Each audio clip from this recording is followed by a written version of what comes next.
Mature theme. Disclaimer, ये audio series mature themes, language और violence को कंटेन करती है जो सभी लिसनर्स के लिए सूटेबल नहीं है। पेरेंटल एडवाइस नेसेसरी है। ये कंटेंट एडल्ट ऑडियंसेस के लिए है और इसमें combat, blood, murder, potentially disturbing scenarios और स्ट्रॉन्ग लैंग्वेज इंक्लूड हो सकती है।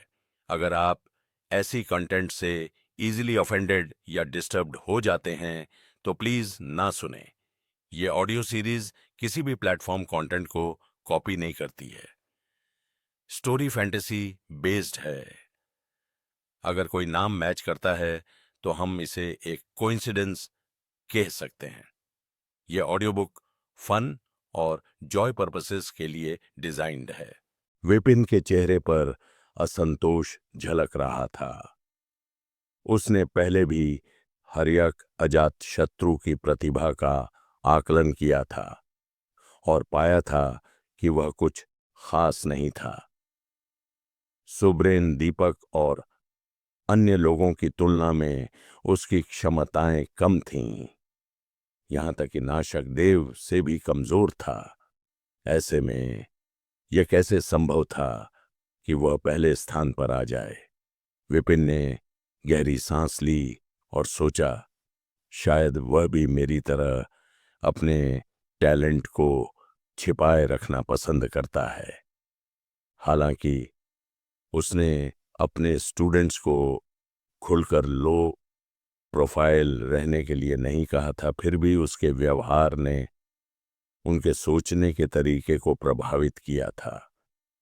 शायद हर्यक अजातशत्रु ने भी अनावश्यक ध्यान आकर्षित करने से बचने के लिए अपनी असली गति और क्षमता को छुपाया था।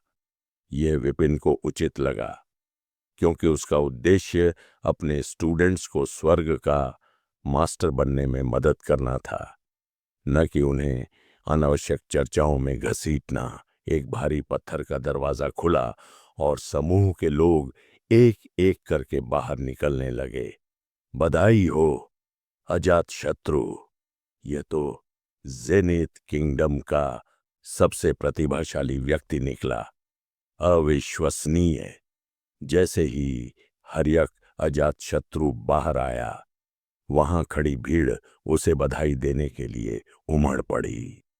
सामान्य परिस्थितियों में वह ऐसी प्रशंसा सुनकर गर्व महसूस करता और मुस्कुराकर स्वीकार करता, लेकिन इस बार उसका चेहरा शर्म से लाल हो गया। जो कुछ अंदर हुआ था उसे याद करके वह जमीन में गड़ जाना चाहता था। काश यहां से भाग सकता। लेकिन फिर उसे सुभ्रेण शेख के शब्द याद आए, जिसने उसे यह सुनहरी कोई मछली भेंट की थी। उसका उद्देश्य स्पष्ट था।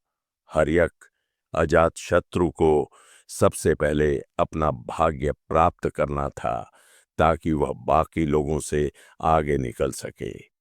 अगर उसने ऐसा नहीं किया होता तो क्या होता? उसके वरिष्ठ और कनिष्ठ स्टूडेंट्स के साथ साथ घोड़े और मुर्गे तक को उनके भाग्य मिल जाते और तब वह अनावश्यक रूप से सबका ध्यान आकर्षित कर लेता। एल्डर ने समूह को देखते हुए कहा, अगला समूह विपिन, प्रत्युषा, सिमर, रोहन, विक्रम, आकाश, वाणी, अथर्व, मोहन और राज। विपिन ने विनम्रता से अनुरोध किया, एल्डर, रुद्र, भैरव और मिताली भी मेरे स्टूडेंट हैं। क्या आप उन्हें हमारे समूह में शामिल कर सकते हैं? इससे कुछ जटिलताएं कम हो जाएंगी। एल्डर ने थोड़ी हिचकिचाहट के बाद सहमति में सिर हिलाया। ठीक है, लेकिन याद रखना, जितने अधिक लोग होंगे, भाग्य की नदी उतनी ही अस्थिर होगी। आप सभी को सावधानी बरतनी होगी। चैम्बर में एक बार में 20 से 30 लोग समा सकते थे, लेकिन मानक सीमा 10 लोगों की थी, ताकि सभी को उचित अवसर मिल सके।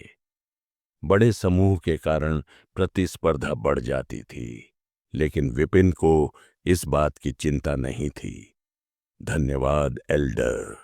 विपिन ने राहत की सांस ली और समूह को भीतर ले गया। जैसे ही भारी पत्थर का दरवाजा बंद हुआ, विपिन ने उत्सुकता से अपने चारों ओर नजर दौड़ाई। हालांकि उसने भाग्य आकलन प्रक्रिया के बारे में किताबों में पढ़ा था, लेकिन यह पहली बार था जब वह इसे प्रत्यक्ष रूप से अनुभव कर रहा था। कुछ क्षणों के बाद पत्थर के खंभों पर उकेरे गए रून चमकने लगे। अचानक स्वर्ग की दिव्य ऊर्जा से भरी एक धारा उनके सामने प्रकट हुई। ऐसा लगा जैसे वे किसी उफनती नदी में डूब गए हों।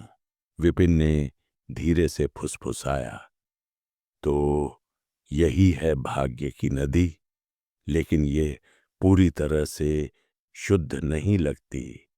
वह अपने चारों ओर नजर दौड़ाने लगा। यह नदी केवल स्वर्ग की दिव्य ऊर्जा से नहीं बनी थी, बल्कि इसमें ओरिजिन एनर्जी भी मिक्स थी। ये असली भाग्य की नदी नहीं थी, बल्कि किसी विशेष विधि से बनाई गई एक कृत्रिम धारा थी। कुछ ऐसा जैसे गंगा से एक छोटी सी धारा निकाल लेना। हालांकि वह असली नदी की तरह दिख सकती थी, लेकिन उसमें वह गहराई और प्रभाव नहीं था जो असली भाग्य की नदी में होता। फिर भी इतना बड़ा प्रवाह बनाना बहुत प्रभावशाली है, उसने सोचा। इस नदी में कम से कम 70 या 80 मिलियन स्ट्रैंड्स की दिव्य ऊर्जा होनी चाहिए। अब तक विपिन ने सबसे अधिक दिव्य ऊर्जा मेघ की 2000 भाग्य डिस्क में देखी थी, जो केवल 20 मिलियन स्ट्रैंड्स के बराबर थी। लेकिन यहां यह स्तर अविश्वसनीय था। अगर वह इस एनर्जी को पूरी तरह अवशोषित कर लेता तो यह एक बहुत बड़ी शक्ति बन जाती। लेकिन अभी यह करने का सही समय नहीं था। पहले सभी को उनके अवसर प्राप्त करने देने थे। मेरे लिए यह अवसर मायने नहीं रखता, लेकिन मेरे स्टूडेंट्स के लिए यह बहुत महत्वपूर्ण है, उसने सोचा। प्रत्युषा, सिमर, रोहन, विक्रम और अन्य लोग बहुत प्रतिभाशाली थे। उन्हें कोई मछली पकड़ने में कोई कठिनाई नहीं होगी, लेकिन मिताली, राशि और रुद्र पर उसे नजर रखनी होगी। ये तीनों स्टूडेंट थे जिन्हें विपिन ने सहज रूप से स्वीकार कर लिया था। उन्होंने अपने ओरिजिन कोर को स्थिर कर लिया था और अपनी भट्ठी कर ली थी, परंतु उनकी प्रतिभाएं साधारण थीं। उनकी एकमात्र विशेषता यह थी कि वे स्वर्ग की टेक्निक मैनुअल की बदौलत एक मजबूत नींव रख पाए थे। लेकिन जब वे नदी में से कोई पकड़ने का प्रयास कर रहे थे, तो उनकी सीमाएं स्पष्ट होने लगीं। वे संघर्ष कर रहे थे, जबकि प्रत्युषा और अन्य स्टूडेंट्स के लिए यह कार्य अत्यंत सहज था। विपिन, जो उनके टीचर थे, यह देखकर आगे बढ़े। टीचर, राशि और अन्य स्टूडेंट्स ने उनकी ओर आशा भरी दृष्टि से देखा। विपिन ने हल्की मुस्कान के साथ कहा, मुझे तुम्हारी मदद करने दो। वे नदी के भीतर उतरे और तभी एक अजीब घटना घटी। कुछ क्षण पहले तक कोई मछलियां जल में स्वतंत्र रूप से तैर रही थीं, परंतु जैसे ही विपिन ने हाथ बढ़ाया, पूरी नदी की मछलियां उनकी ओर दौड़ पड़ीं। वे उछल उछल कर मानो स्वयं ही उनके हाथों में समर्पण करने के लिए आतुर थीं। विपिन अचंभित रह गए। उन्होंने पहले कभी इस तरह की परिस्थिति का सामना नहीं किया था। राशि और अन्य स्टूडेंट भी स्तब्ध थे। उन्हें पहले से ही ज्ञात था कि उनके टीचर की क्षमताएं साधारण नहीं थीं। परंतु यह देखकर उनकी असमानता और भी स्पष्ट हो गई। दूसरों को मछली पकड़ने के लिए संघर्ष करना पड़ रहा था, जबकि विपिन को केवल हाथ बढ़ाने की आवश्यकता थी और मछलियां स्वेच्छा से उनकी हथेलियों पर आ रही थीं। विपिन ने सिर हिलाया और कहा, अभी के लिए 3 ही काफी होंगे। Plop plop plop. 3 सुनहरे कोई मछलियां उछलकर उनकी हथेली पर आ गईं। उनके मुंह लगातार खुल और बंद हो रहे थे, मानो वे स्वयं को अर्पित करने आई हों। यह लीजिए, आप में से प्रत्येक के लिए एक। विपिन ने वे मछलियां अपने स्टूडेंट्स को सौंप दीं और संतोष की सांस ली। अब ध्यान लगाकर इसे आत्मसात करो और नदी के प्रवाह के साथ अपने भीतर की शक्ति को संतुलित करो। जब भाग्य की धारा को महसूस कर सको तो अपनी आत्मा में इसे प्रवाहित करके स्वर्गीय भाग्य की अनुभूति प्राप्त करो। हाँ टीचर। स्टूडेंट्स ने आज्ञा मानते हुए अपनी आंखें बंद कर लीं और साधना में डूब गए। विपिन ने उन्हें अभ्यास में लीन होते देखा और फिर उनका ध्यान नदी के भीतर बाकी कोई मछलियों पर गया। तभी उनके मन में एक विचार कौंधा, यदि एक मछली आत्मसात करने से भाग्य की अनुभूति होती है, तो क्या मैं अधिक मछलियां आत्मसात करके और भी अधिक भाग्य को समझ सकता हूं? इस विचार पर अमल करते हुए उन्होंने पुनः अपना हाथ आगे बढ़ाया। Plop plop plop. एक के बाद एक सुनहरे कोई उनके हाथ से टकराने लगे, लेकिन इस बार मछलियां एनर्जी की सुनहरी धाराओं में बदल गईं और उनके शरीर में प्रविष्ट होने लगीं।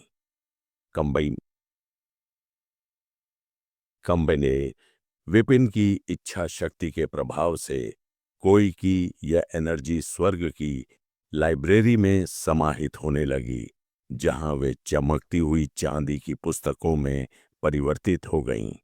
उनकी आंखें चमक उठीं। जैसा मैंने सोचा था कि यह तरीका काम करता है। वह कोई मछलियां आत्मसात करना जारी रखते गए। कुछ ही पलों में लाइब्रेरी में हजारों चांदी की किताबें इकट्ठी हो चुकी थीं।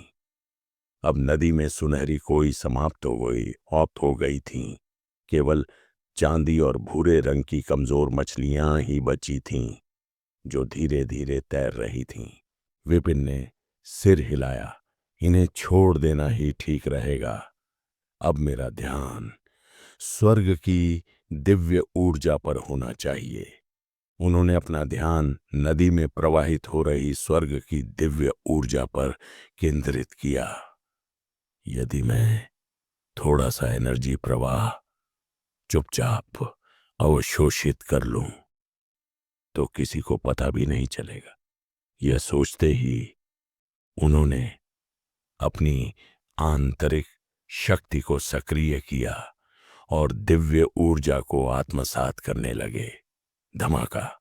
अचानक नदी का प्रवाह तीव्र हो गया, जैसे कोई शक्तिशाली स्रोत नदी को अपनी ओर खींच रहा हो। स्वर्ग की दिव्य ऊर्जा के असंख्य धागे उनके शरीर की ओर बहने लगे। उनके भीतर स्वर्गीय करुण भाग्य विकसित होने लगा। भनभनाहट, भनभनाहट, भनभनाहट। शक्ति का एक नया स्रोत उनके शरीर में उमड़ने लगा। उनके भीतर एनर्जी का प्रवाह इतना तीव्र था कि उनके चारों ओर एक हल्की आकाशगंगा जैसी धारा बनने लगी।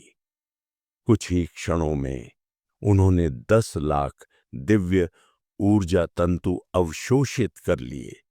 फिर 2 मिलियन, 3 मिलियन, 8 मिलियन।